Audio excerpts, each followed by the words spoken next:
objectifs en matière de résultats, d'abord une réduction de l'endettement qui entraînera la réduction des charges financières, on va voir comment tout cela a évolué, une réduction des charges de structure, les frais de fonctionnement du groupe, un retour à l'équilibre financier dès 2016, c'est ce qu'on avait avancé au début de ce plan, et on avait réalisé un bénéfice en 2016, et une réalisation d'une augmentation de capital.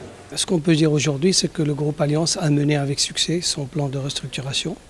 Ce plan de restructuration lui a permis d'assainir sa situation financière et essentiellement de réduire son endettement.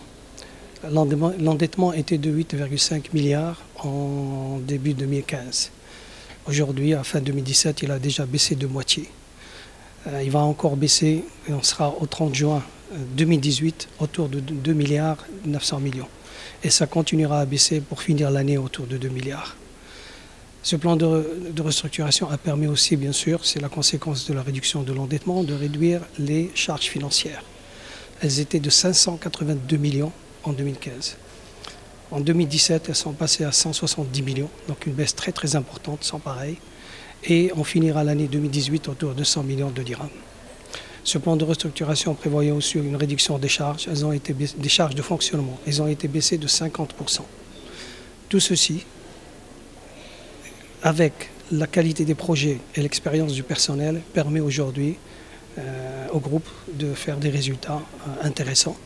Le résultat net était à fin 2017 de l'ordre de 251 millions de dirhams, mais surtout en progression de 41% par rapport à l'année 2016. Et ça va continuer à progresser d'une manière substantielle sur les années à venir. Aussi qu'avec un endettement faible, le groupe aura une facilité à financer ses montages financiers, ses projets. Et aujourd'hui, le groupe travaille avec une nouvelle vision opérationnelle de développement, aussi bien dans le social, dans le moyen standing, dans le haut standing, en s'adaptant à la demande. Et ça, c'est très important.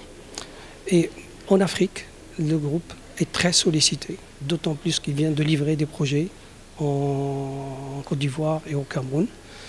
Donc, comme vous le voyez, le groupe est très confiant dans son avenir, avec la qualité de son personnel, avec une expérience importante, avec la qualité du projet.